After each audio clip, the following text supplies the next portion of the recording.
mentorés de ce programme. On va expliquer dans quelques instants ce que ça veut dire tout ça, et surtout parce qu'on va discuter avec vous pendant une bonne heure pour entendre et comprendre vos expériences respectives dans l'industrie musicale en tant qu'artiste, en tant que musicienne. Industrie musicale qui est un milieu clos, qui est encore tenu par des logiques patriarcales notamment, où se reproduisent des stéréotypes et des violences à l'égard des minorités de genre notamment, mais où s'imagine aussi des dispositifs comme la Women Metronome Academy qui nous réunit. Et d'ailleurs, avant d'entrer un peu dans le vif de la conversation, ce que vous avez vécu cette année, que vous nous racontiez tout ça, on va parler avec Elvire Delagrange. Bonjour Elvire. Vous êtes programmatrice artistique du Métronome, donc le lieu qui nous accueille, merci beaucoup. Vous êtes coordinatrice de la Women Metronome Academy et vous allez nous présenter un peu l'espace qui nous accueille et le festival qui nous réunit ce soir. Bonsoir. Bonsoir Sophie, merci beaucoup. Je précise effectivement que je suis co-coordinatrice parce qu'on est une sacrée équipe à travailler à la réalisation de ce projet qui nous tient tous et toutes beaucoup à cœur effectivement et dont nous concrétisons donc les 1 an de travail et d'accompagnement avec ces fabuleuses artistes ici présentes, les mentors et les mentorés qui ont donné vie au dispositif de la Women Metronome Academy pendant 1 an et qui viennent donc couronner ce travail et le partager avec le public aujourd'hui, à partir d'aujourd'hui et jusqu'à ce samedi soir. On va discuter des étapes, du dispositif aussi, du rendu du festival. C'est quoi la genèse de cette Women Metronome Academy ? Ça vient d'où l'envie et quelles discussions ont présidé un peu à la naissance de cet événement ? Alors on était dans un contexte quand même qui était de plus en plus conscient des problématiques de représentation, voire des problématiques sexistes appliquées notamment à notre milieu, à notre filière musicale, au moment notamment de MeToo et en particulier à sa suite de Music2. Donc on s'est questionné avec toute l'équipe du Métronome pour savoir comment à un autre endroit on pouvait agir assez concrètement au-delà des statistiques qui sont connues et toujours affinées encore aujourd'hui. Donc des disparités, des problèmes de représentation, de parité, d'égalité dans notre milieu. Et donc l'idée, c'était effectivement comment agir concrètement, comment proposer des solutions d'action pour infléchir, en tout cas à notre endroit, ces chiffres et avoir une filière, participer en tout cas à construire une filière plus équilibrée. Et on s'est dit, donc on était un lieu de diffusion, effectivement, avec donc cette salle ici et la grande salle de concert de 600 places. Donc évidemment, on a travaillé pour être un peu plus exemplaire en termes de parité. Ça, c'est un peu la première étape. Et on s'est dit comment est-ce qu'on peut renforcer notre prise de décision et d'action pour à nouveau aller plus loin dans notre champ de possibilités. Et donc, on est aussi un lieu de création et d'accompagnement. Et on s'est dit que bon, on était un lieu ouvert à tous et toutes, mais que pour participer à changer les choses, il fallait s'adresser plus spécifiquement à cette minorité, on va dire, qui est 50% de la population quand même, mais à cette minorité de représentation, en tout cas des figures artistiques sur scène. Et en ce sens, les accompagner permettait de participer d'un processus de visibilisation, de professionnalisation. Et la Women Metronome Academy, donc je vais appeler WMA pour aller plus simple à l'avenir, mais la WMA est venue comme une évidence pour se dire, voilà, en termes d'accompagnement et de création d'artistes et de leurs projets, pour pouvoir les accompagner dans leur développement à la fois personnel et professionnel pendant 1 année, et surtout pouvoir partager le travail de ces artistes et leurs engagements, comme aujourd'hui avec un temps d'échange et non pas de création. Voilà, on a décidé d'agir en ce sens et de se poser fortement sur ces valeurs-là avec le Métronome. Sous la forme donc d'un mentorat, on va un peu discuter des modalités de ce mentorat, mais qui réunit donc des artistes mentors et d'autres qui sont mentorés. C'est aussi un dispositif, on l'a entendu, au temps long, puisque les choses ne se font pas en un claquement de doigts. Quelles sont les étapes de cette WMA, depuis la sélection, même depuis la présélection jusqu'à l'aboutissement, le rendu? Alors effectivement, c'est bien de le préciser qu'on a choisi dès le début, ça faisait partie du postulat de base de ce projet, de ne pas justement prendre la parole et travailler et agir à la place des artistes. L'idée, c'était vraiment de redonner les pleins pouvoirs de créer, d'agir et d'infléchir justement ces problématiques aux mains des artistes, qu'il n'y ait pas d'intermédiaire entre elles. Et donc le mentorat s'est imposé directement comme une solution très concrète d'interaction, d'entraide, de solidarité. On parle de sororité aussi, bien sûr, appliquée aux femmes dans la musique pour qu'elles reprennent voilà, leur pouvoir et l'exercent. En ce sens, la WMA est le premier dispositif dédié 100% aux artistes dans la musique, Donc ça nous paraissait évidemment une évidence au métronome vu notre travail en faveur des artistes et des musiciens et des musiciennes. Et effectivement, on a choisi, comme vous le précisiez, la qualité à la quantité. Donc on a 2 binômes chaque année, 2 mentors, donc artistes plus accomplis dans leur carrière, qui accompagnent chacune une mentorée, artiste dont la carrière est en devenir et qu'on participe à co-construire, avec donc plein d'étapes de travail. On s'est associé avec des partenaires. D'ailleurs, ici, ce soir, on a travaillé cette table en co-construction avec Shisetsu. Et on a d'autres partenaires qui co-construisent le dispositif avec nous parce qu'on n'est pas détenteur de tous les savoirs. Voilà, on partage aussi à cet endroit-là avec des experts et des expertes. Donc, on travaille avec l'association La Petite, avec l'ISDAT, l'Institut supérieur des arts et du design de Toulouse, et les Femmes sans mêle, un festival et diffusion sur une saison, tout en France. Et on a pour résumer, parce que c'est effectivement un travail de fond très exhaustif, assez long, comme vous le précisiez, au long cours pendant pratiquement 1 an. On a choisi d'organiser le dispositif sur 2 grands pans.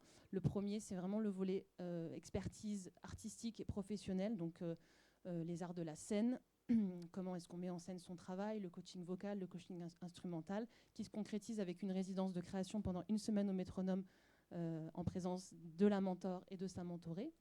Et on a aussi un travail de fond qui est plus, et qui est un peu la spécificité aussi de la WMA, qui est sur un volet qu'on appelle empowerment, donc plus personnel, plus d'accompagnement, on va dire, moral et psychologique, donc de renforcement, pour le dire avec un mot plus français, de renforcement pour s'assumer pleinement en tant que personne qui veut revendiquer ses valeurs, notamment le féminisme, mais pas seulement. Personne qui veut aussi pas qu'on lui coupe la parole, qu'on parle à sa place ou qu'on ne parle que de ses attributs féminins, comment est-ce qu'elle est habillée ou maquillée sur scène. Donc des enjeux médiatiques notamment. Et il y a une résidence donc, qui est faite pendant également 1 semaine d'empowerment voilà, pour travailler sur toutes ces questions de représentation et d'affirmation de soi-même. Et donc le rendu, c'est notamment cette semaine il y a des ateliers, il y a des discussions, des tables rondes et des concerts, puisqu'on va pouvoir vous découvrir chacune en concert. Merci beaucoup. On va continuer d'aborder un peu toutes les spécificités, les étapes, parce que voilà, avec les mentors et les mentorés de cette édition. Mais en tout cas, merci beaucoup de nous accueillir, Elvire. Alors, on reprend avec les artistes de ce soir.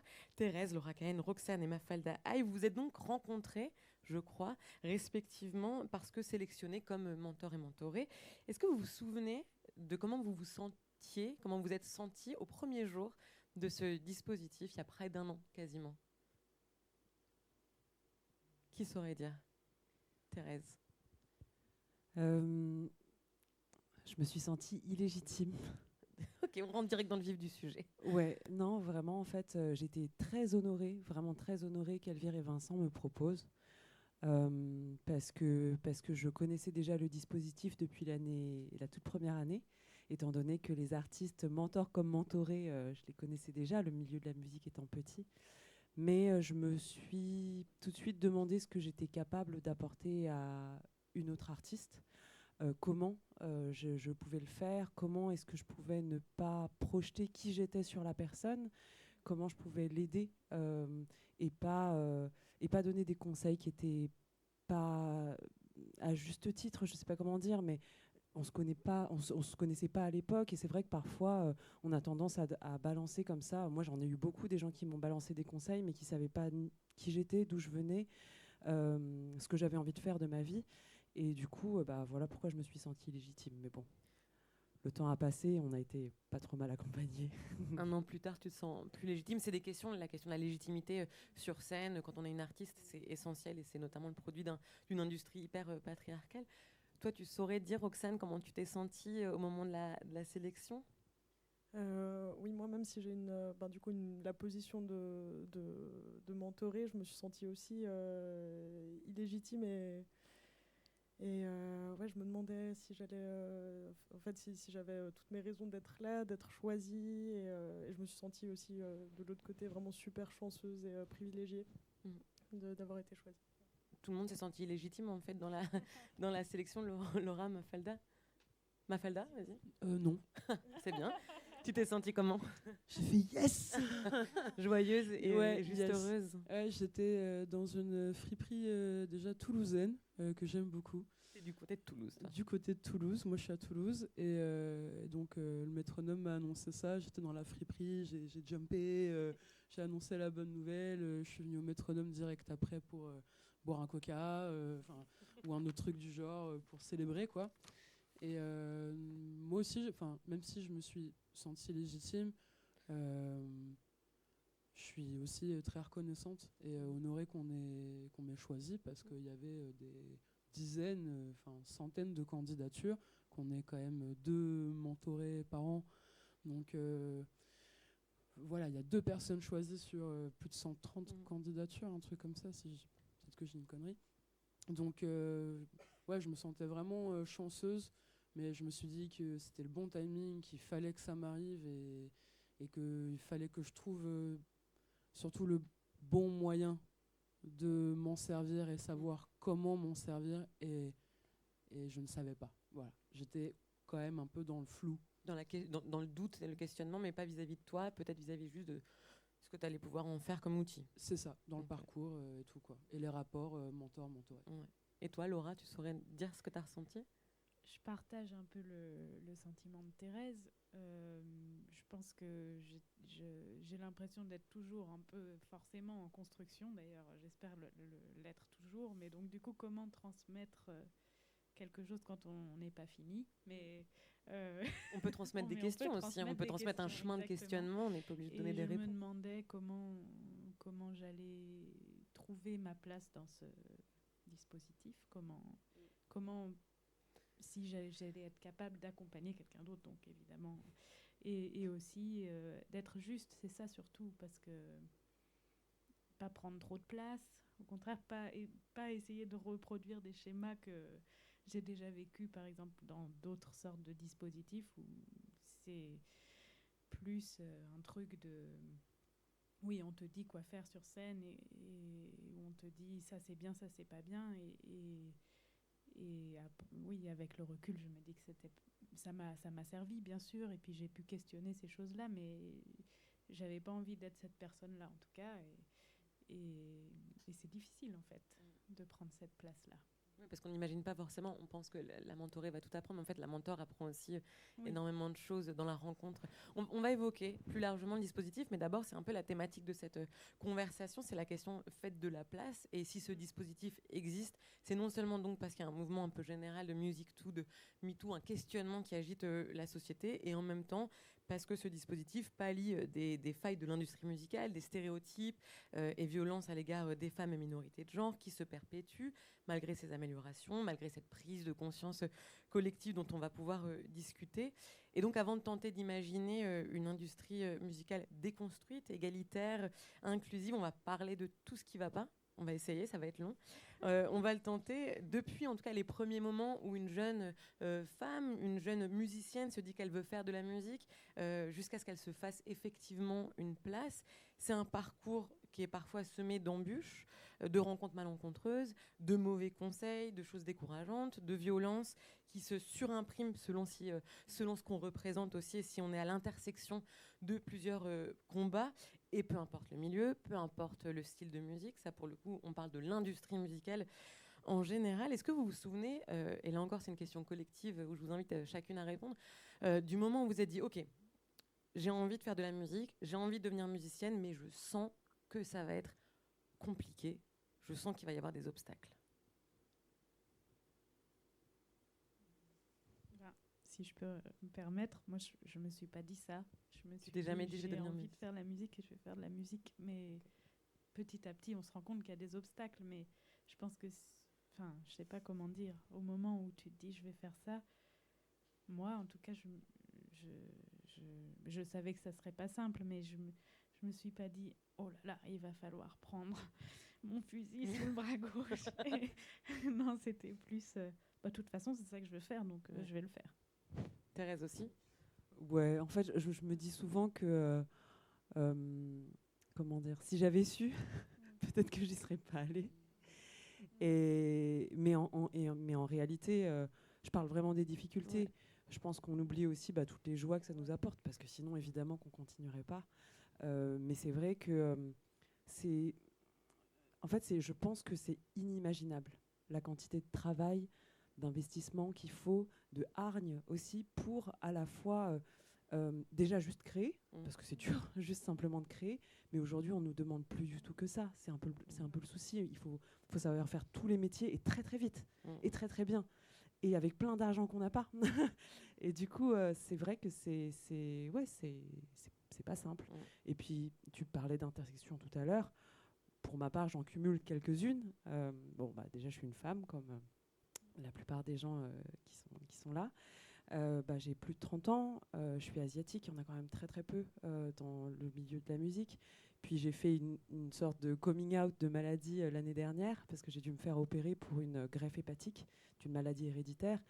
Et bref, et toutes ces cases-là que je coche et que l'industrie ne voudrait pas que je coche, ajoutent des difficultés supplémentaires au jeu, en fait, qui est parfois pas très drôle. Mais je me dis quand même que si je suis là aujourd'hui, c'est que je me dis que ça vaut le coup pour plein de raisons, à la fois des raisons personnelles, parce que ça me fait kiffer, tout simplement, mais aussi pour des raisons qui sont un petit peu plus sociétales, parce que je crois en quelque chose et que je me dis que même si c'est pas pour moi que je le fais, je pense à plus tard, quoi. Mais ça pose la question en fait de la représentativité, l'idée de quand on commence la musique, parce que quand tu dis si j'avais su je l'aurais pas fait, en fait si t'avais su, si quelqu'un t'avait dit, mais t'avais dit qu'elle avait surmonté ces difficultés-là, tu l'aurais peut-être fait. Et si t'avais pu t'identifier à quelqu'un qui aurait partagé les mêmes difficultés que toi, mais qui les a dépassées, peut-être que tu te serais dit allez on y va. C'est ça les chemins qui s'ouvrent. Vous avez chacune peut-être vous êtes interrogée sur la question de ok, quand je commence à faire de la musique, qui porte des valeurs qui sont les miennes, qui me ressemble dans qui je suis, dans ce que je suis, dans qui j'aime, dans ce que je véhicule comme valeur. Est-ce que c'est la question de la représentativité qui s'est rapidement posée pour vous comme artiste? Alors, attends, je suis pas sûre de bien comprendre la question, mais en tout cas, personnellement, je pense que j'ai cruellement manqué d'exemples. D'exemples féminins, que cette personne me ressemble de près ou de loin, physiquement, musicalement, peu importe, mais au niveau contemporain, moi j'ai 30 ans, 31 aujourd'hui, c'est mon anniversaire. S'il vous plaît. Joyeux anniversaire. Merci. Mais c'est vrai que genre à l'adolescence, je m'identifiais énormément aux hommes, aux chanteurs hommes. J'embrassais leur style, leur culture, leur mentalité. Et il y a une femme qui m'a beaucoup inspirée et aidée, c'était Neka, avec les messages qu'elle portait quand j'étais ado. Et elle m'a fait un bien fou, j'étais super fan. Genre, toute ma fanatitude était concentrée sur cet individu, parce qu'en fait, il n'y en avait pas d'autres. Et notamment du fait d'avoir évolué dans des milieux urbains, d'avoir grandi en cité, notamment en rave party, d'avoir écouté beaucoup de rap. Il n'y avait pas de représentation, voire même j'avais tous les avis des hommes qui complètement dégommaient l'image de la femme à laquelle je voulais pas m'apparenter, etc. Et pour revenir à la question d'avant, je pense que comme beaucoup de personnes, on est comme on est, et au bout d'un moment, on se rend compte qu'on a des différences. C'est-à-dire qu'on ne se pose pas la question de si on est une femme ou pas, jusqu'à ce que quelqu'un nous la pose. Quelqu'un nous le montre, nous le fasse bien comprendre qu'on est une personne sexisée. Et moi, j'ai commencé la musique très innocemment, avec des copains, parce que c'était des mecs, beaucoup de mecs. Et en fait, progressivement, j'ai vu des barrières, des barrages, des remarques. Je les ai écoutées, entendues, assimilées. Intériorisées, c'est de les déconstruire. Et je passe les détails, mais voilà, du coup, c'était... d'une, il n'y avait pas d'exemple féminin, assez d'exemples féminins. Et en plus de ça, j'apprenais sur le terrain ce qu'était le sexisme, en même temps que j'essayais de monter ma carrière musicale, quoi. Mais c'est ça, je pense qu'il faut une certaine forme de naïveté pour pouvoir se lancer dans cette aventure, parce que si on a conscience de tous les problèmes, on ne peut pas. On n'y va pas. Ou de combativité dès le début, mais peut-être qu'on n'a pas envie de demander à une jeune femme qui commence la musique de se concentrer aussi sur les luttes qu'elle va devoir accomplir. On a juste envie qu'elle fasse de la musique parce que ça la fait kiffer. Et je pense qu'il y a aussi quelque chose de l'ordre qui est de l'ordre de l'éducation. Moi, je sais que j'ai eu une éducation plutôt non genrée à la maison. Et du coup, mon père m'a élevée d'une certaine façon, enfin mes deux parents, et moi c'est ma mère qui portait la culotte à la maison, c'est elle qui portait les finances, c'est elle qui gagnait de l'argent, etc. Et du coup, je pense que jusqu'à assez tard, j'avais pas compris en fait que c'était pas le cas de toutes les femmes, d'avoir cette position-là dans la famille, au sein de la société, etc. Et je me suis confrontée assez tard finalement, et c'était, enfin, pour le meilleur comme pour le pire, parce que le meilleur, parce que en fait, ça m'a poussée à me dire, bah non, mais j'ai envie de devenir chanteuse, pourquoi je le ferais pas? Alors mon père n'était pas d'accord, ça a mis un certain temps. Mais une fois que j'avais décidé que j'allais le faire, c'est là que je me suis rendu compte que c'était une galère. Mais du coup, c'est pas toujours. Il peut y avoir des contradictions au sein même de ce gros système, quoi. On a évoqué l'intersection un peu des luttes. C'est ton anniversaire aujourd'hui, Mafalda. On en parlait tout à l'heure. Le fait que c'est à la fois un jour très joyeux, personnellement, j'imagine, mais en tant qu'artiste, avoir 31 ans, ça te pose des questions sur la question de l'agisme dans la musique. Et l'agisme va de pair aussi avec le fait qu'on manque de modèles de musiciennes qui n'ont pas forcément une carrière à 30, 35, 40 ans, mais qui ont commencé une carrière, ou en tout cas qui ont entamé une ascension à partir de 30 ans. Ça aussi, c'est quelque chose qui vous agite. Alors toi, tu as 22 ans pour l'instant, Roxane, tu n'y es pas encore. Mais vous, c'est des questions aussi, l'agisme dans la musique, que vous êtes pris en pleine tête. J'ai 37 ans, j'ai commencé tard. Moi, j'ai eu plein de vies avant. Donc oui, forcément, j'arrive dans le milieu de la musique naïve et toute fraîche, mais visiblement pas suffisamment pour l'industrie. Et ouais, en fait, la violence qu'on se prend... Alors, j'ai pas tellement pris de remarques parce que physiquement, comme on dit, tu fais pas 37 ans. Mais en revanche, sur les dispositifs d'accompagnement, d'aide, etc., bah, t'inquiète pas, on est bien au courant que tu as 37 ans et que tu bénéficieras ni d'argent, ni d'exposition, etc., etc. Et oui, je me suis pris en plein fouet et j'ai vu beaucoup de mes consoeurs aussi en souffrir, d'avoir peur de grandir, de mûrir, de vieillir. Minute promo, du coup j'en ai fait une chanson. Enfin, le dernier son que j'ai sorti, Toujours trop, parle exactement de ça, de l'effet du temps contradictoire sur la vision qu'on a sur notre propre corps. D'être à la fois de plus en plus rejeté par la société du fait de vieillir, mais paradoxalement de s'accepter de plus en plus. En fait, c'est l'âge qui nous fait nous accepter. Et du coup, il y a ce truc un peu bizarre. Il y a des gens qui, à 20 ans, ont la chance d'avoir déjà un esprit totalement fin et nourri. Il y en a d'autres qui prennent le temps de la réflexion. Et 30 ans, c'est un âge où on commence à comprendre des choses sur soi, sur le monde, sur ce qui nous entoure, sur ce qu'on aime, ce qu'on n'aime pas. Et l'industrie nous envoie, effectivement, c'est ce que tu disais aussi, Mafalda, l'idée de voilà, qui on a comme modèle dont la carrière commence à cet âge-là. Comment on fait? Est-ce que peut-être la question de l'absence de modèle en France, vous l'avez résolue en cherchant et en trouvant des modèles de femmes, artistes, musiciennes en dehors de France? Ou la peine est partout la même? On en parlait en off, mais je mentionnais Sharon Jones, par exemple. Qui est une musicienne américaine qui a commencé sa carrière à 60 ans. Qui est quoi? Qui était. Ouais. Mais voilà, qui a commencé à 60 ans. Mais honnêtement, si vous en avez d'autres à me suggérer, c'est avec plaisir. Tu as des chanteuses comme Colette Mani ou des noms comme ça qui commencent à 40 ans, mais effectivement, c'est à la marge. Moi, je ne sais pas à quel âge elle a commencé exactement, mais je sais qu'un de mes modèles de carrière, une personne qui m'a beaucoup inspirée, c'est M.I.A. Enfin, je ne sais pas si vous voyez cette chanteuse. Elle est britannique d'origine tamoule. Et en fait, elle a tout un passé de migrants. Son père était militant, etc. Et elle s'est installée en Angleterre sans papier. Et elle a commencé à faire de la musique un peu dans la rue, puis après avec des machines. Puis elle a réussi à intégrer une école d'art où elle a fait des rencontres, etc. Et c'est devenu une artiste qui a son propre style, qui mélange la bass music du UK, du Royaume-Uni, avec la musique tamoule, et qui chante en anglais, qui chante aussi en tamoul, et qui va faire un jour des conférences à Oxford, le lendemain des pubs pour H&M. On est pour, on est contre, peu importe, mais elle peut montrer en fait que aujourd'hui elle a autour de 45 ans, je crois.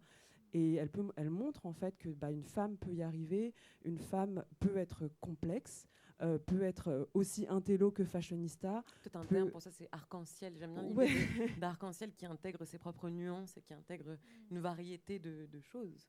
C'est ça, et où les nuances, en fait, finalement, la barrière entre les différentes couleurs est très floue et qui se permet, en fait, voilà, d'être comme ça, mouvante, presque inattrapable, j'ai envie de dire. Je trouve ça intéressant comme modèle, ouais. Laura aussi, toi, tu saurais dire les modèles que tu as trouvés quand tu as voulu... Je pense qu'il y en a, mais je me dis que ça dépend des circuits, en fait. Parce que effectivement, si on parle de l'hypermédiatisation, des buzz, des trucs hyper directs, je vois pas. Mais en revanche, il y a plein de carrières qui se construisent quand même un peu plus de manière underground, peut-être, et un peu plus en dehors des... Ouais, c'est ça. Selon les styles, parce que... Et selon les styles. Notamment dans la folk et dans le rock, Voilà. à l'esthétique de la simplicité, de la sobriété. J'en connais quand même plein, en tout cas qui perdurent et qui sont pas juste... ils font un album carton à 22 ans et après c'est terminé. Enfin, c'est possible de construire une carrière un peu plus en marge, mais qui soit peut-être plus durable, mais aussi plus discrète. Donc c'est sûr. Et je rejoins tout ce que vous dites, vous avez raison. Là, on parle de l'underground, on parle des rôles modèles, etc. Je m'adresse plutôt à Roxane, qui est la plus jeune de cette tablée. Est-ce que les choses changent réellement grâce aux réseaux sociaux, au fait qu'aujourd'hui, on peut découvrir des artistes sans les entendre sur les grosses radios FM, sans en passer par les médias traditionnels, sans avoir besoin qu'elles soient signées sur des gros labels qui sont tout ça, les médias, les réseaux traditionnels tenus aussi par un système patriarcal. Est-ce que toi, tu as l'impression, comment tu découvres des artistes, est-ce que tu as l'impression d'avoir découvert des artistes femmes par ces biais-là, notamment? Oui, beaucoup. Et puis même en ce qui me concerne, moi j'étais un peu... le premier concert que j'ai eu, c'était un concert qui a été trouvé par un booker qui m'a vu sur Instagram. Donc c'était vraiment comme ça que ça a commencé pour moi. Et on voit aujourd'hui aussi que beaucoup de chansons qui sont dans les tops des plateformes de streaming et tout, c'est des chansons qui viennent de buzz sur les réseaux, sur TikTok, etc. Donc oui, aujourd'hui, je pense que c'est vraiment une grosse partie des découvertes. Après, est-ce que là-dessus ne se reproduit pas des modèles, puisqu'après, en fait, les chansons qui commencent sur TikTok sont signées ensuite en maison. Et puis, un autre enjeu, c'est que sur les réseaux... le sexisme et les violences de genre et les oppressions sont hyper fortes. Laura, ça t'inspire? Oui, et puis c'est aliénant en fait. J'ai l'impression que maintenant on est obligé de faire ça et je trouve ça assez terrible parce que c'est, en ce qui me concerne, je parle pour moi, mais ça me plaît pas vraiment. J'essaye de trouver des façons, des biais quand même de m'exprimer sur les réseaux sociaux, mais j'ai pas envie de montrer mon visage tout le temps. J'ai plutôt envie de faire écouter mes chansons. Et je sais pas, c'est pas très naturel et c'est aussi très stéréotypé finalement. C'est ce que j'allais dire. On peut croire que ça concerne tout le monde à égalité, la question des jeunes artistes sur les réseaux sociaux, mais en fait non. Quand tu es une femme, il faut te montrer de manière apprêtée, il faut montrer ton visage, il faut jouer encore plus le jeu entre guillemets des réseaux sociaux. Qu'un homme, les hommes sont plus libres, on le sait, pour le coup, il n'y a pas de doute là-dessus, les hommes sont plus libres aussi de faire ce qu'ils voudraient faire pour biaiser, pour détourner l'usage des réseaux sociaux. En fait, on reproduit les violences, on reproduit les systèmes d'oppression sur les réseaux. Tu as l'impression aussi, toi, de ça, Thérèse? Ouais, moi je suis très partagée sur les réseaux parce que je trouve ça aussi épanouissant qu'aliénant. Alors, j'ai de la chance, pour le coup, d'être tombée à cette époque-là, parce que moi, j'adore les réseaux. Enfin, je ne vais pas vous mentir, j'adore ça. Même si, parfois, j'aimerais pouvoir moins en faire, j'apprends à le faire, et c'est vraiment une hygiène d'apprendre à se déconnecter. C'est très, très dur, parce que je pense que la dopamine est une des drogues les plus violentes à laquelle, moi, en tout cas, j'ai eu à faire face, et je pense que, globalement, les études le montrent, hein. Et du coup, forcément, il y a des jours où j'ai pas envie, etc., etc. Et le truc, c'est que on le sait aujourd'hui, l'algorithme le prouve. Si tu montres plus de peau, si tu te montres maquillée, si tu te montres dans un tel ou tel décor, tu reacheras plus, t'atteindras plus ta cible que si tu partages juste une photo où tu es à moitié dans le noir en pyjama. Clairement, on le sait. Ce qui est intéressant, je trouve, c'est de réussir, et c'est très très difficile, à essayer de passer de cette espèce d'économie de l'attention à une forme de, je ne sais plus qui disait ça, mais d'écologie de l'attention. Je trouvais ça hyper intéressant, et de se dire, l'outil n'est qu'un outil, entre guillemets, essayons-nous, en tant qu'artistes et utilisatrices, d'en faire ce qu'on a envie d'en faire. Alors, je ne dis pas que c'est simple. Non, c'est ça. Vraiment, Il y en a c'est qui très, savent très le faire et difficile. qui aiment C'est le très faire. difficile. Et Ouais. surtout quand on n'aime pas le faire, parce Ouais. que ça prend du temps. Maîtriser ces outils-là, c'est un temps infini. Et ils sont faits pour être stressants en plus. Moi, je sais que depuis que je me suis fixé des règles, et ben ça va un peu mieux dans ma vie, vraiment, et par rapport à ma santé mentale. Donc ouais, je suis très partagée par rapport à ça, parce que je sais qu'on peut en faire des choses géniales, mais le système nous empêche d'en faire des choses géniales. Et c'est pas parce que les gens sont bêtes, c'est parce que en fait, la dopamine, c'est hardcore. Je pense que vraiment c'est ça, quoi. On voudrait essayer de faire autrement, mais on met tellement d'énergie dans notre art, dans toute notre création, qu'on veut que ça reach, on veut que ça atteigne les gens.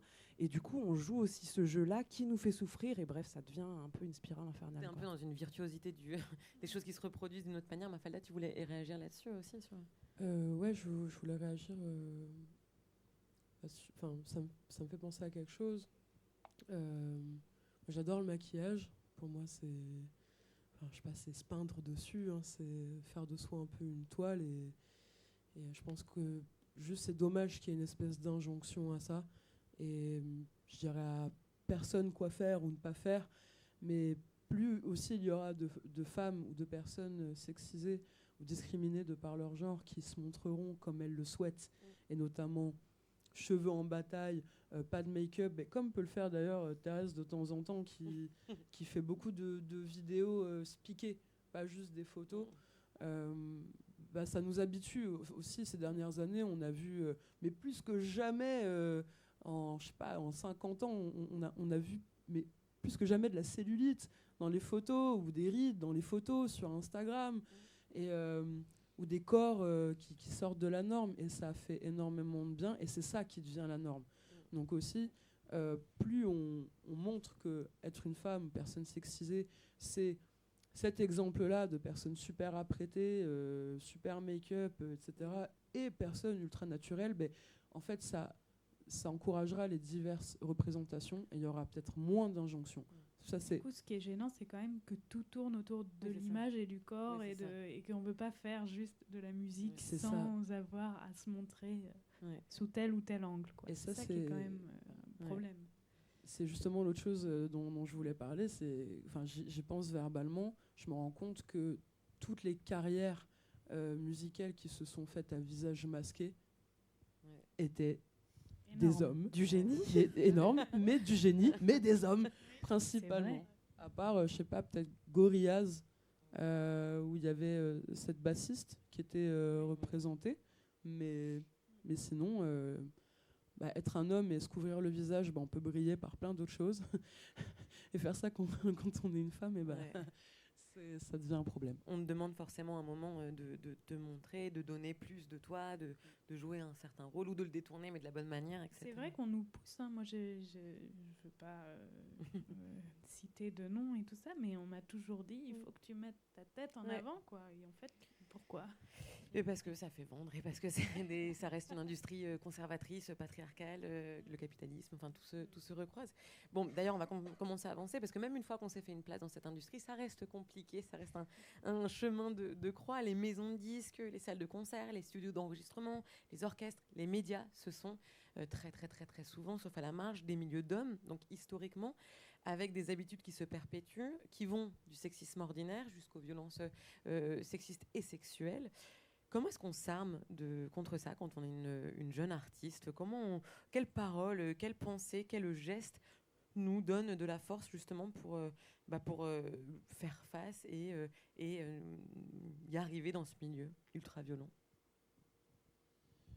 Je ne suis pas sûre d'avoir la réponse. Par contre... la stratégie, la tienne. Hein. Une stratégie, que je découvre depuis peu. C'est déjà la non-mixité. Voilà. Moi, je connaissais pas ça. J'ai dû déconstruire beaucoup de choses parce que je suis passée de milieux non mixtes. Enfin, je suis passée, de milieux où j'étais la seule femme à des milieux donc non mixtes, et j'ai vu. Mais la totale différence là en 3 mois, j'ai dû passer 2 semaines entières en non-mixité et 1 semaine en mixité choisie, en résidence avec Thérèse. Et en fait, ça, c'est le jour et la nuit. Parce que moi, ce qui m'a aidé dans la non-mixité, c'était de retrouver des adelphes, des personnes soutenantes, et qu'en fait, entre personnes discriminées aussi, j'ai l'impression qu'on le sait, qu'on l'a à l'esprit, et que même si on peut le reproduire, on n'est pas à l'abri de ça, on essaye de ne pas le reproduire. Et dans ces milieux non mixtes, je crois que j'ai jamais été autant valorisée et soutenue, c'est-à-dire que faire une blague, bah, on rigolait, je sais pas, parler de ma vie, c'était valorisé, le b.a.-ba, juste le b.a.-ba. Et moi, ça m'a donné beaucoup de force, en tout cas, que ces espaces-là. Notamment avec Thérèse en résidence, en quasi tête-à-tête. C'était chouette. Aussi dans la non-mixité. Je voulais parler plus tard de la non-mixité comme outil politique, mais on peut y aller maintenant puisque le sujet est capital, je pense, et intéressant, même si on ne peut pas toujours imposer des non-mixités, on peut en tout cas imposer des quotas à la tête de... Enfin, c'est ce qui est en train de changer un petit peu à la tête de certains médias, certains orchestres et des choses comme ça. Thérèse, toi, tu voulais répondre sur ce qui donne de la force pour faire face ? Ouais, je rebondis sur cette idée de non-mixité et aussi de collectif, d'être moins seul, de demander de l'aide, d'accepter de l'aide aussi, parce que c'est pas la même chose, la demander, l'accepter. Parfois, on veut nous en donner, on n'en veut pas, et parfois, on nous en propose juste pas. Mais au-delà de ça, je pense qu'il y a un truc qui part... Enfin, je dis beaucoup, les choses, elles partent de soi, avant tout. Et alors tout le monde n'a pas les moyens de le faire évidemment, mais pour ma part j'ai eu la chance de pouvoir, et j'ai été accompagnée en fait par une psy pendant longtemps, et je le suis toujours. Et à quoi ça me sert, pourquoi ça m'aide? En fait, ça m'aide à mieux comprendre qui je suis, à mieux comprendre ce que donc je veux dire, je veux faire, ce que je veux raconter à travers mes créations. Et apprendre surtout à poser mes limites, en fait, que ce soit avec des hommes, des femmes, mes parents, peu importe qui, en fait.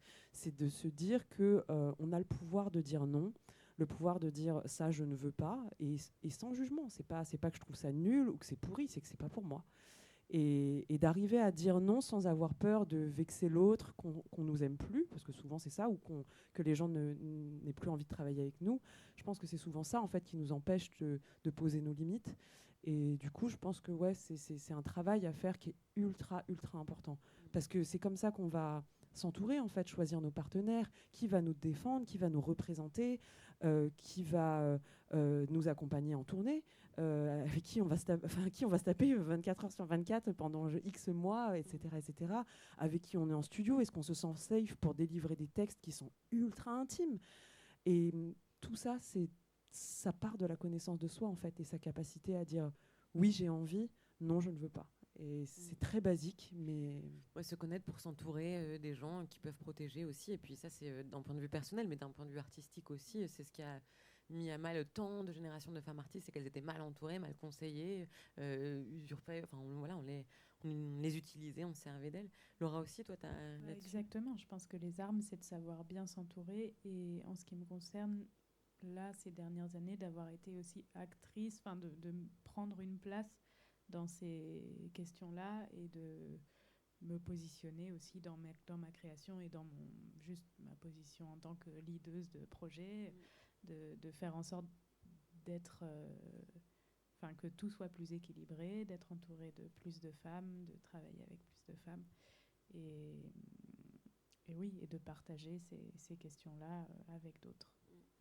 Ça aide peut-être pas, ça résout pas complètement la question de la légitimité, mais en tout cas, ça adoucit le questionnement et le tremblement. Toi aussi, tu ressens ça, Roxane, l'idée, l'envie de t'entourer, de faire une équipe avec des gens qui t'ont confiance?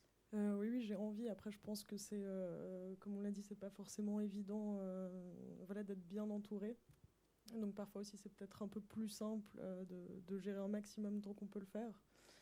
Mais oui, d'être entouré de personnes qui nous aiment et qui nous ressemblent, ça aide à être plus libre et mieux se développer, je pense. Est-ce que vous avez l'impression que le vent change? Alors, vous n'avez pas toute la même expérience, vous n'avez pas toute la même regard sur la musique, parfois en tant qu'artiste, mais est-ce que vous avez l'impression que les choses changent alors évidemment pas assez rapidement, mais est-ce qu'elle change quand même de manière perceptible dans le milieu de la nuit par exemple, avec différentes initiatives qui parlent de consentement, qui parlent de safe place, dans le milieu de la musique, dans le milieu à plein d'endroits. Est-ce que vous avez quand même l'impression qu'on est en train de... Alors, on ne dit pas qu'il n'y aura pas de backlash derrière, on ne dit pas qu'il n'y aura pas que ça ne va pas reculer, mais qu'en tout cas, ça avance un petit peu. Tout le monde se regarde. En chienne de faïence. En tout cas, j'ai l'impression qu'il y a de plus en plus de prise de conscience. Et pour ma part aussi, ça a mis du temps à venir jusqu'à mon cerveau qu'il y avait un problème. Enfin, je ne l'avais pas conscientisé. Et de plus en plus, je le sais. Et je me bats contre. Et je pense qu'on est plein dans ce cas-là. Donc, finalement, ça fait quand même un peu son chemin, même s'il reste beaucoup à faire. Ouais, effectivement, en fait, c'est lent. C'est pas qu'il se passe rien. Il se passe plein de choses. Et il y a énormément de gens, d'initiatives. Aujourd'hui, on en a la preuve là. Moi, à l'époque, j'ai commencé il n'y a pas si longtemps, tout ça n'existait pas, en fait. Il n'y avait pas de programme de mentorat. J'en avais jamais entendu parler. Je l'avais même pas envisagé.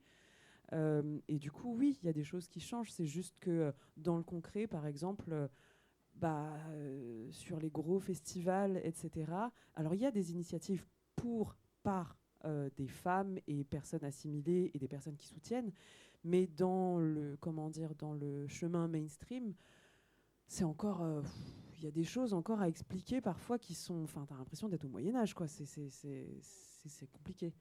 Mais bon, ouais. Et je dirais en plus qu'il y a une forme de... Comme dans la société, mais de polarisation qui s'étire de plus en plus, c'est-à-dire que plus il y a du progrès et plus tu as des « non, ça bougera pas, je vous jure, vous ne serez jamais au pouvoir ». Mais non, mais en fait, on veut juste exister, enfin, on veut pas prendre toute la place, on veut juste avoir de la place. Enfin, et ça, c'est pas facile parce que, en fait, comme la politique culturelle du pays est inexistante, en fait, il se passe qu'il n'y a pas tellement d'intermédiaires et de cap qui est défini pour qu'en fait, on aille vers quelque part.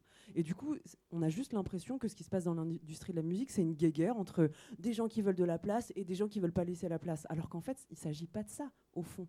Il s'agit de savoir la place des artistes et la place de l'art dans une société et comment est-ce qu'on répartit équitablement les idées aussi. Et des femmes ne vont pas avoir les mêmes vécus et pas les mêmes idées que des hommes, que des personnes non binaires, que j'en sais rien, des personnes trans, des noirs, des bleus, peu importe en fait. Mais c'est réduire la question de l'art à quelque chose de superflu et c'est de se dire qu'en fait c'est accessoire et c'est pas une question primordiale et que c'est des débats entre guillemets de chapelle et c'est en fait laisser effectivement à des initiatives privées prendre la place de l'éducation. En général. Bon, c'est l'occasion de parler. Après, il y aura des questions du public d'ailleurs, si vous avez envie de réfléchir dès maintenant à des choses que vous voudriez poser comme question. Donc justement, pour faire un peu le contre-pied à ce système, il existe des dispositifs comme cette Woman Metronome Academy qui nous rassemble ce soir, qui nous rappelle depuis plusieurs éditions déjà l'importance donc et la force de la sororité pour construire la confiance, pour construire l'entraide, pour valoriser le marrainage, qui est le pendant féminin du parrainage, et qui œuvre justement pour créer une jeune génération d'artistes prêtes à déconstruire, ou en tout cas essayer de faire son possible dans cette industrie sur scène. Notamment, c'est des dispositifs qui existent en non-mixité. On sait que l'histoire de l'art, l'histoire de la littérature, l'histoire de la recherche, l'histoire d'énormément de domaines, en France, aux États-Unis, un peu partout, ont changé grâce à des dispositifs formels et en non-mixité comme cela, d'où l'importance en fait de ce genre d'initiative. Est-ce que vous, les mentorés, vous sauriez dire ce qui vous a séduit, au-delà de la possibilité d'avoir la chance, dans cette idée-là, avant même d'avoir l'exercice de la non-mixité? Est-ce que toi, par exemple, Roxane, tu t'étais dit, en fait, ça va me servir à quelque chose de ce point de vue-là? Oui, déjà, c'est sur une année qu'on est mentoré, donc il y a plein de paramètres différents, plein de choses différentes. Et donc, c'était au-delà la question, c'était ce qui nous a servi au-delà. Oui, non, mais au moment où tu sais que tu es choisi, est-ce que tu te rends compte que c'est là-dessus que ça va jouer? Bon, après, on va parler de l'année entière du dispositif, donc tu peux... Ouais. Raconte-nous l'année, vas-y, raconte-nous l'année du dispositif. Ouais, du coup, il y a plein de choses. Donc, rien que le fait d'être entouré de femmes différentes, ouais, ça montre aussi qu'il y a de la place en fait, pour chacune de nous et encore plus, et qu'on n'a pas besoin de correspondre d'être dans une case en fait, pour être accepté, aidé, etc. Ouais. Donc ça, c'est génial de voir la diversité. Et puis après, l'année, elle offre plein de cours, plein de dispositifs incroyables. Est-ce que vous voulez détailler quand même, parce que c'est assez concret, les étapes, et c'est notamment un dispositif qui veille à développer sur scène, donc c'est particulier, mais voilà, les points de rencontre que vous avez eus, les moments de discussion, les enjeux, ce que les mentorés, ce que les mentors ont pu apprendre au cours de cette année, de cette expérience? La toute première étape, il me semble, c'était... vous intervenez si vous n'êtes pas d'accord. Mais il me semble que la première, c'était une espèce de formation, workshop en visio avec la petite sur un point qui est en fait vital, mais qu'on n'aborde jamais. C'est la question du consentement dans les rapports professionnels. Donc, notamment dans des professions qui lient tellement de choses, tellement de passion, de personnel. Déjà, comment entretenir une relation pro avec des personnes sexisées qu'on ne connaît pas, peu importe leur avancée professionnelle, mais comment est-ce qu'on n'outrepasse pas les limites de l'autre, comment est-ce qu'on travaille sainement, donc questionner aussi, voilà, le consentement. Du coup, on avait été invité par la petite à notamment faire un listing plus ou moins détaillé selon chacune de choses qu'on n'aime pas ou de choses qu'on aime, ou moi j'ai une tendance, je sais pas, à me vexer si on me dit ça, ou au contraire, balance-moi toutes tes vacheries, je veux les entendre. En tout cas, je me suis rendu compte que dans le pro et dans la musique, on ne commençait jamais une relation en parlant de nous, de notre fonctionnement et de nos besoins. Donc ça, je trouvais que c'était ultra formateur, que ce soit pour ce dispositif ou pour la suite. Et vous? Franchement, moi, c'est un point qui m'a bouleversée aussi. Pour le coup, je l'ai déjà rappelé, mais j'ai 37 ans et j'ai bossé dans plein d'entreprises avant. J'ai eu vraiment énormément d'expériences professionnelles diverses et variées, des stages et tout. On m'avait jamais expliqué, mes supérieurs et collaboratrices ne m'avaient jamais expliqué comment ils fonctionnaient. Alors, effectivement, mais pour rentrer dans le détail, ça a l'air très bête, hein, mais c'est vraiment...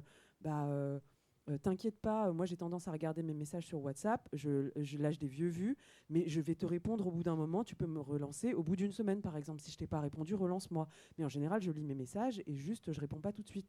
Et c'est juste de pas laisser l'autre dans une interrogation de est-ce que je l'ai dérangé, est-ce que j'étais trop insistante, etc. C'est d'enlever des doutes en fait. Mais quel soulagement de travailler dans ces conditions. Parce que c'est aussi des relations qui confinent, tu l'as dit, c'est entre le personnel et le professionnel, ça excède des horaires habituels, tu travailles de nuit, de jour, tu bois pas, t'es machin, t'es sur scène, t'es stressé, t'as des moments de peak time, d'angoisse, et effectivement, donner un manuel de travail, c'est capital, et ça rejoint la question des limites, d'apprendre aussi soi-même en tant que personne et artiste et collaboratrice, collaborateur, les limites que tu es capable et que tu as envie de poser. Et pour l'autre, les entendre et les accepter. Voilà. Donc ça, c'est un des points du dispositif. Premier point, en tout cas, qui a été capital, parce que ça vous a permis de vous rencontrer au sens, déterminer les contours de votre relation professionnelle.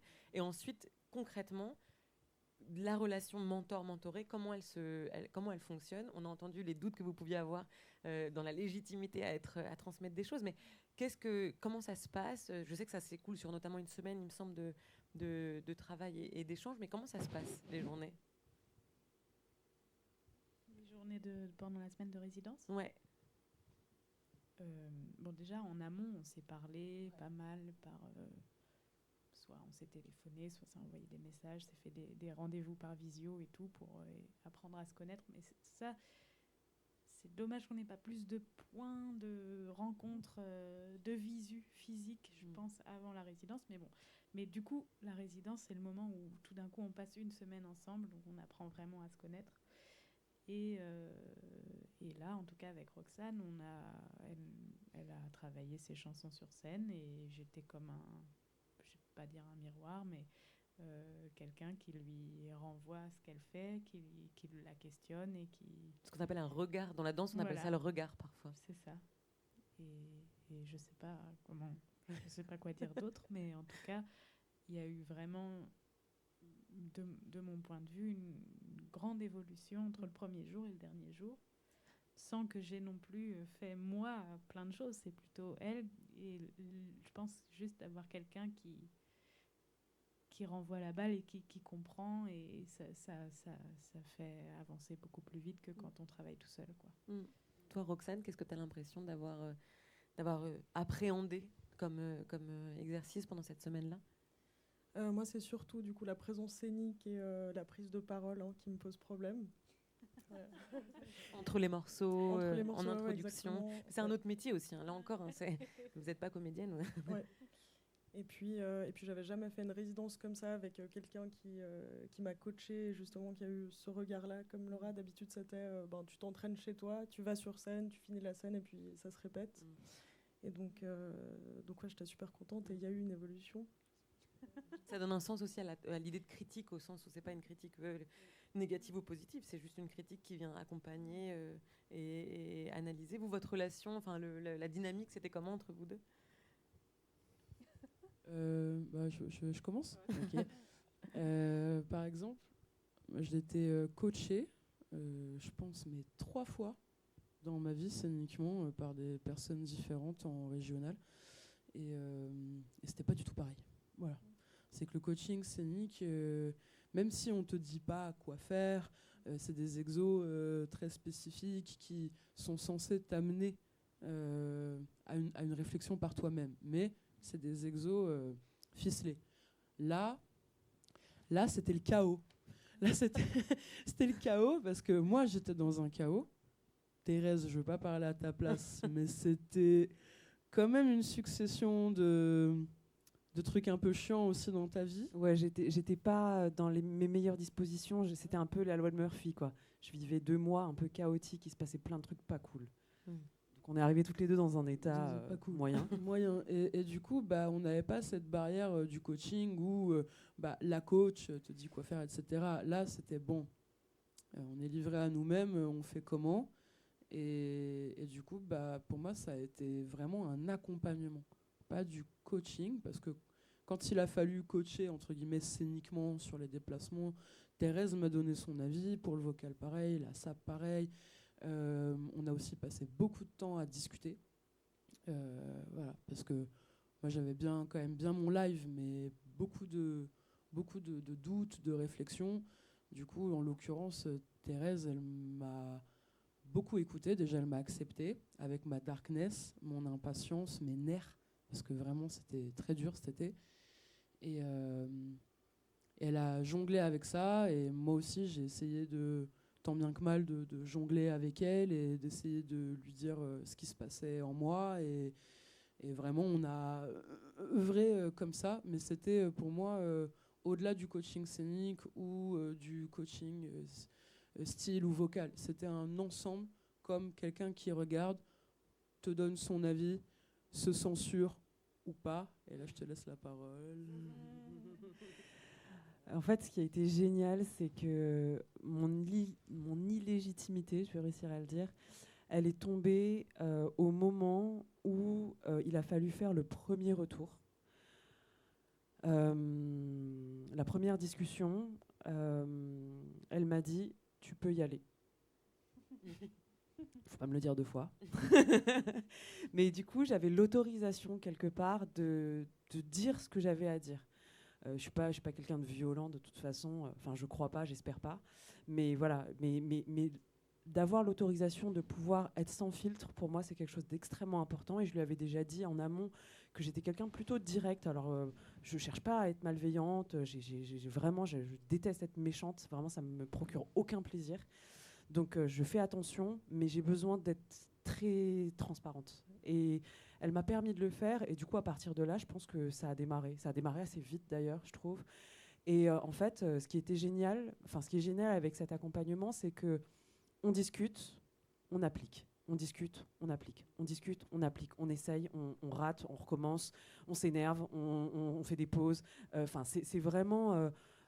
c'est très organique et en même temps, c'est ultra formateur parce que moi, en tout cas pour ma part, je sais que ce que j'aime par-dessus tout quand je discute avec d'autres artistes et des gens, c'est la psychologie en fait. Et je crois que cet accompagnement, il est beaucoup de cet ordre-là. C'est-à-dire qu'en termes artistiques, moi, qu'est-ce que je peux lui apporter en vrai ? Enfin, elle fait ce qu'elle fait, elle fait ce qu'elle est en fait. Elle crée ce qu'elle est. Donc moi, je suis pas elle, je vais pas lui dire quoi écrire, quelles paroles écrire, etc. En revanche, le seul truc que je peux faire, c'est mettre mon expérience d'artiste, de vécu d'artiste, au service des doutes qu'elle traverse, parce que je sais en fait ce que c'est. Et c'est tout. Et comme j'ai quelques années de plus, je sais que parfois, quand elle est en détresse, je sais ce qu'elle ressent. Et elle n'a pas besoin de me le décrire. Je sais qu'à ce moment-là, je recule, je lui laisse de la place pour respirer, pour se poser des questions, pour retourner à l'intérieur d'elle-même, parce que là, je sens qu'elle en a besoin. Et puis après, je reviens, parce que je me dis, on va continuer à avancer, parce qu'il faut qu'on bosse. Mais c'est vraiment... c'est ça qui est génial, en fait, d'artiste à artiste, et pas de coach, entre guillemets, artiste, c'est qu'en fait, il y a énormément de choses qu'on n'a pas besoin de se dire, même si on se parle beaucoup. Et moi, j'ai pris un plaisir monstrueux à faire un truc que déjà je pensais pas savoir ni pouvoir faire. Et franchement, c'était génial. Et j'ai beaucoup appris moi dans la vie et sur moi-même aussi. Vous décrivez des relations qui sont des relations de confiance, d'empathie, qui ne peuvent exister qu'au temps long aussi. On le redit, hein, mais tu l'as précisé rapidement, Thérèse, 1 an dans l'industrie musicale, c'est énorme. Les choses doivent arriver si vite. En général, quand tu sors un projet, on te demande de ressortir un projet, on te demande d'être en permanence active et suractive et investi. Prendre 1 an pour faire des choses, ça paraît fou, hein, mais c'est énorme. Et donc, ce temps long, c'est un temps qui est organique, qui est juste naturel pour construire une relation de confiance, de transmission, d'empathie réelle et pas juste superficielle et cool, je t'aide, en fait. Et puis ensuite, transmettre des connaissances qui sont, comme tu disais, Laura, pas juste je te mets sur... je te colle des trucs, en fait. Non, j'ai entendu, j'ai regardé qui t'étais et je crois que c'est ça qui t'inspire. Mais oui. par contre, c'est pas non plus tout rose, dans le sens où justement parce qu'on est musicienne, il y a plein de choses qu'on peut comprendre l'une de l'autre. Il y a aussi la possibilité de l'effet miroir qui génère une empathie créative, saine, et aussi dur de pas se comparer, ou dur de, justement, même si on s'est appelé 1 fois, 2 fois par mois, on s'est retrouvé en résidence, c'était une nana inconnue qui allait me donner son avis sur ce que je mets en place depuis plus d'1 an. Est-ce qu'elle est bien intentionnée quand même ? Voilà, il y avait aussi tout ça à bosser entre nous, qu'on se le soit dit clairement ou qu'on l'ait processé individuellement. Moi, c'était la première fois, je pense, que j'ai pu expérimenter un acte de sororité totale. Enfin, je ne sais pas si ça veut dire quelque chose, mais sans attente. Ouais, en fait, je me suis totalement oubliée à ce moment-là. Et je suis hyper contente d'avoir réussi à le faire, parce qu'en fait, on est dans une industrie qui, même si on n'est pas de nature compétitive, etc., nous met constamment en compétition. Il y a tellement peu de femmes, en vrai, que en fait, tu peux être jalouse de tout le monde très vite. Et puis on fait croire que tu remplis des cases. Il y a ça aussi, ouais, la question. Ouais. T'es la chanteuse à texte ou t'es la chanteuse, t'es la rappeuse du moment. Et puis ça va aller vite. Donc grouille-toi de bien tout sortir, parce que t'as pas non plus une longévité incroyable. C'est ça aussi qui, j'imagine, ne l'étant pas, mais te presse et te fait croire qu'il n'y aura pas de la place pour toutes. Et puis en plus, quand on est des artistes hybrides, pour le coup, toutes les deux, on l'est. Et je pense que c'est comme ça qu'on s'est vu, senti, reniflé comme des petits mammifères. mais quelque part, c'est un peu ça qui s'est passé. Moi, j'ai effectivement qu'il y a eu un effet miroir. Et du coup, au moment où Elvire et Vincent m'ont proposé, m'ont dit, alors, est-ce que ça te plairait ou pas ? Je leur ai dit tout de suite, je leur ai dit, ouais, carrément, mais en même temps, j'ai l'impression d'avoir rien à lui apporter, mais en même temps, peut-être, je crois que je la comprends très bien, mais ça m'a fait peur. Je me suis dit, mais si je lui donne tous mes tips, Est-ce que je disparais? Enfin, et c'est une vraie question qu'on se pose. Et ça a l'air débile comme ça, parce qu'on n'est évidemment pas la même personne, on fait pas la même musique. Mais cette question, moi, m'a vraiment traversé l'esprit. Et pour en parler avec plein de copines, je sais que ça nous traverse tout l'esprit. Au-delà de la musique, au-delà de la... Au-delà de la musique. Enfin, est-ce que si j'accepte pas ce festival et que je mets en avant une autre copine, est-ce qu'après on va me rappeler derrière? Mais c'est horrible de penser comme ça, mais c'est une réalité. Et du coup, je pense que le verbaliser permet justement de le combattre, même si ça prend du temps, etc. Chacune à notre rythme. Mais enfin, moi, je sais que c'est un truc qui m'a... Enfin, cette année m'a énormément aidée dans plein de choses. Il y a plein de choses qui sont tombées, quoi. Oui, ça déverrouille aussi, j'imagine, des mécaniques. On va vous laisser poser des questions. Est-ce que dans le public, vous avez des choses que vous avez envie de demander ou pas? Je vais me balader. Ouais, vas-y, j'arrive.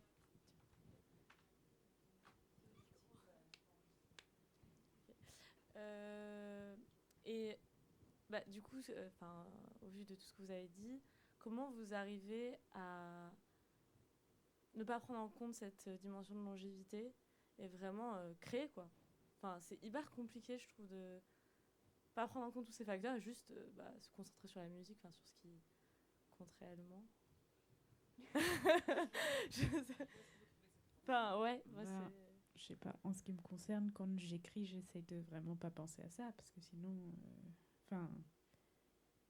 c'est dissocier pour moi le moment de la création et toutes ces questions après de représentation, comment on va montrer les choses, comment on va présenter les chansons. Pour moi, c'est 2 temps différents.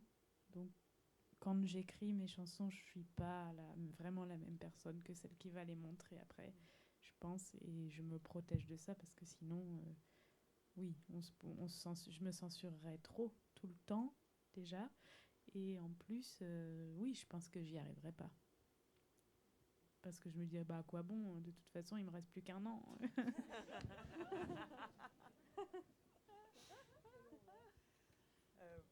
Ouais, je suis d'accord. En fait, je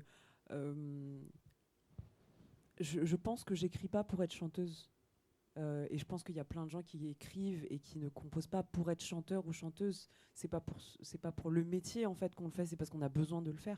Il y a un moment, ça a besoin de jaillir. Et en fait, même si je le faisais que pour moi dans ma chambre, je le ferais quand même. À côté, je sais que la création, au sens très large, moi par exemple, je danse toute seule pour moi, chez moi. Enfin, je suis pas danseuse professionnelle. Je danse un peu sur scène quand même, mais je veux dire... je me fais mes petits auto-spectacles toute seule dans ma chambre, je mets de la musique. Je peins aussi beaucoup, et ça, c'est pas public, personne le sait, mais j'ai besoin de le faire, en fait. C'est juste qu'il y a un moment, il faut que ça sorte de mon corps, parce que sinon, je deviens folle. C'est tout, en fait. Et du coup, une fois que c'est là, on en fait quoi? Est-ce que j'essaie d'en vivre ou pas? La question se pose plus à ce moment-là, je pense, un peu comme pour Laura, ouais.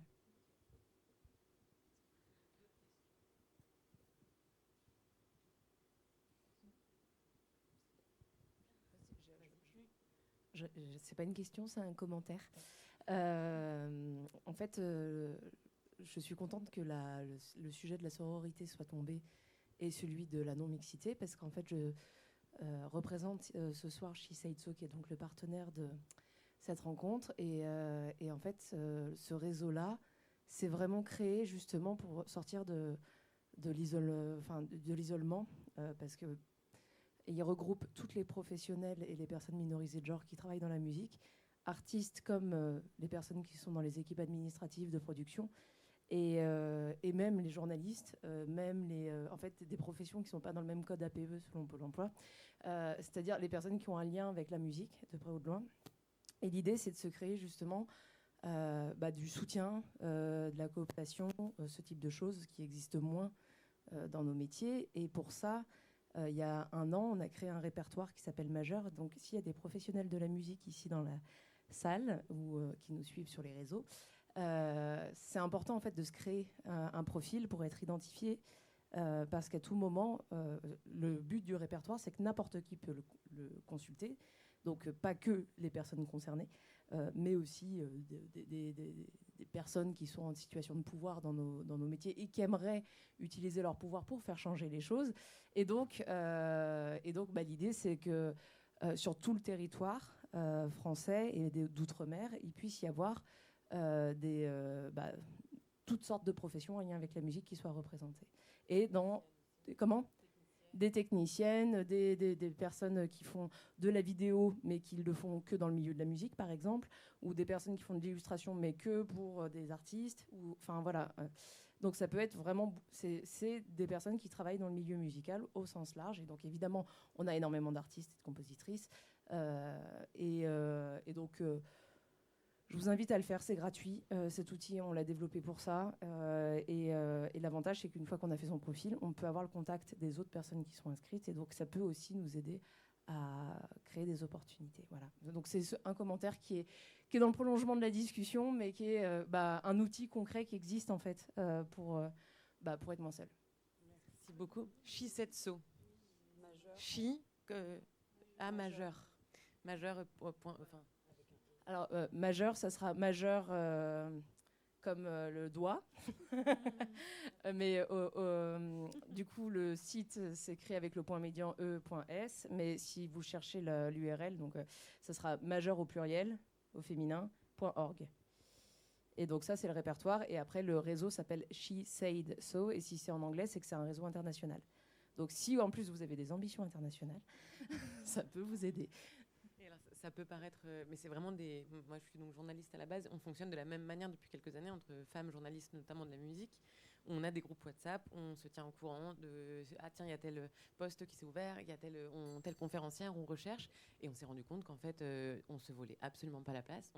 On s'aide vachement et on est du coup toutes épanouies. Et on se repasse en permanence et on essaye justement de s'ouvrir au maximum parce qu'il y a toujours après d'autres œillères, d'autres biais qui sont liés à d'autres problématiques.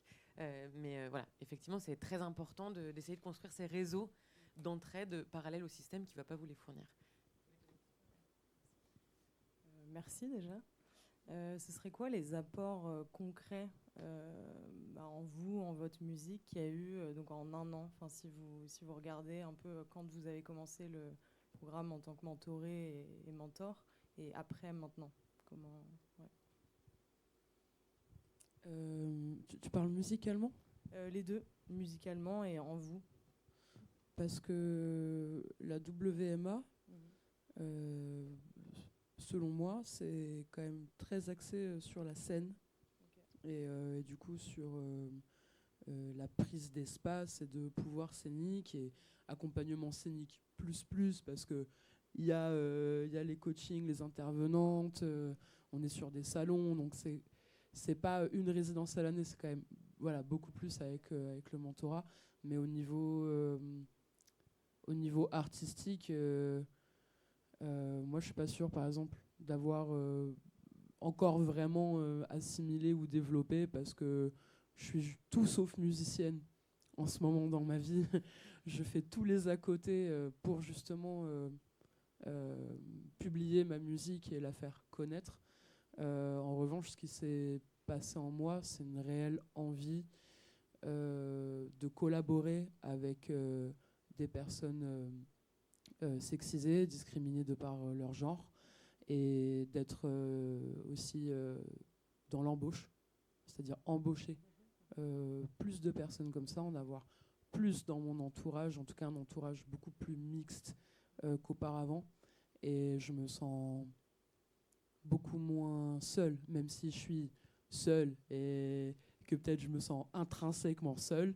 Je sais qu'on est beaucoup en fait à se comprendre et à vivre des choses similaires, et ça a apaisé beaucoup de rage et de haine, de me dire ok,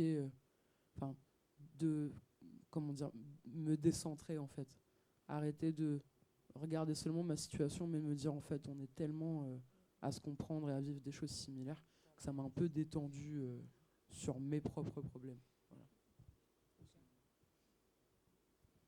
Voilà. Moi, je pense un peu comme Mafalda, ça m'a ouvert l'esprit sur plein de sujets qui nous concernent et auxquels j'avais pas vraiment une grande conscience là-dessus, et aujourd'hui elle est beaucoup plus attisée, quoi.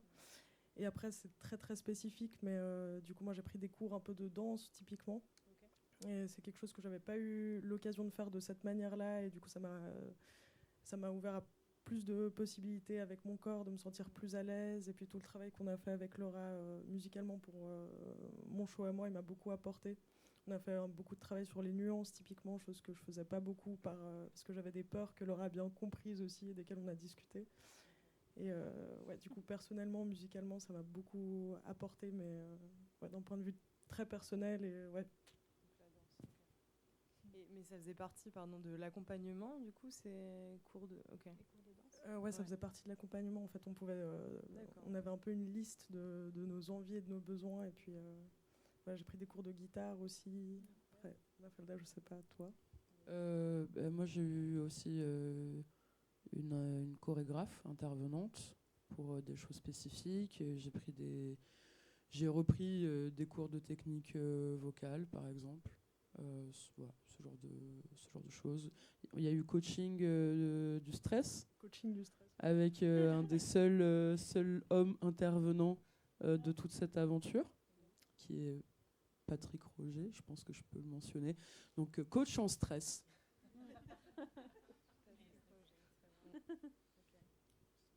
Et vous? Je sais pas si j'ai le temps de demander s'il y a d'autres questions. Voilà, hein, mais... Nous, c'est un petit peu différent parce qu'on n'a pas travaillé nos propres projets. Donc, on était plutôt au service d'eux. Donc, ça n'a pas vraiment modifié mon travail. Mais en revanche, ça m'a aussi ouvert l'esprit et je sais pas, à quelque chose que j'avais jamais fait avant.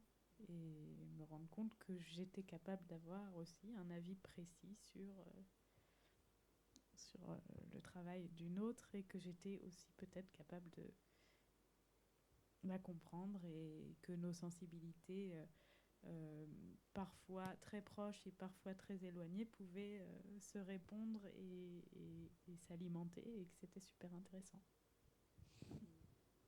Bon, ouais, je suis assez proche de ça et c'est ce que je disais tout à l'heure aussi. Quand je parlais d'expérimentation, de sororité totale, je parlais vraiment au niveau professionnel. Moi, je pense que ça a un peu soigné mon syndrome de l'imposteur qui vient de mon cher papa. Voilà, il le sait. Hein. Mais du coup, on en parlait tout à l'heure en off, mais c'est quelqu'un qui m'a beaucoup comparé à d'autres femmes en fait. Et je pense que c'est ça qui a nourri beaucoup le fait que j'avais peur en fait des autres femmes, j'avais peur d'être remplacée quelque part, j'avais peur de perdre l'amour de mon père s'il y en avait une autre qui brillait plus. Et en fait, c'est cool de se rendre compte que non, en fait, tu peux apporter, aider l'autre à briller plus, l'aider à avoir de la place, etc. Et qu'en fait, ça t'enlèvera rien à toi, en fait. Non, même au contraire. Et au contraire, ouais. Et du coup, je trouve ça hyper chouette de pas seulement de le savoir en théorie, parce qu'effectivement, on entend plein de témoignages, il y en a qui le disent, il y en a qui le vivent comme ça depuis toujours, parce que je sais pas, ils ont grandi dans des fratries qui fait que, etc. Moi, j'ai pas grandi dans ce type de famille-là, et du coup, j'étais très garçon manqué, comme on dit quand j'étais gamine, et j'ai découvert l'amitié avec des femmes plutôt tard. Et ça se passe très bien. Enfin, je veux dire, dans ma vie privée, il n'y a aucun souci, mais au niveau professionnel et enfin surtout musical, parce qu'au bureau, j'étais pas comme ça. Mon père, il m'a comparé à une cousine qui chantait, en fait. C'est tout, c'est l'histoire de l'imposture de ma vie, et ça fait 37 ans que je bosse dessus, et enfin, ça va mieux aujourd'hui, et je pense que la WMA y est aussi pour quelque chose. Et puis, bon, il y a d'autres épisodes de ma vie aussi, mais ça m'a beaucoup apporté, en tout cas. Merci beaucoup. On aurait pu continuer à poser plein de questions, mais il est l'heure de terminer cette discussion. Merci à la WMA pour... d'abord, bravo pour le travail accompli. Merci pour la conversation. Merci aux équipes techniques qui ont permis aussi à cette soirée d'exister. Il y a plein de choses, ça commence à peine, le festival. Donc, soyez là. Allez écouter les concerts respectifs, vos concerts, vendredi et samedi soir. Allez, oui, venez. venez voir tout le travail qui a porté ses fruits. Donc, dans le cadre de cette Woman Metronome Academy, merci aussi à Shisetso. Je pense que vous trouvez sur les réseaux toutes les informations. Puis, n'hésitez pas à les demander, puisque voilà, c'est comme ça que les choses aussi arrivent. N'hésitez pas à vous inscrire, je crois, pour la prochaine session de cette Woman Metronome Academy. Merci à tous et merci à toutes. À bientôt.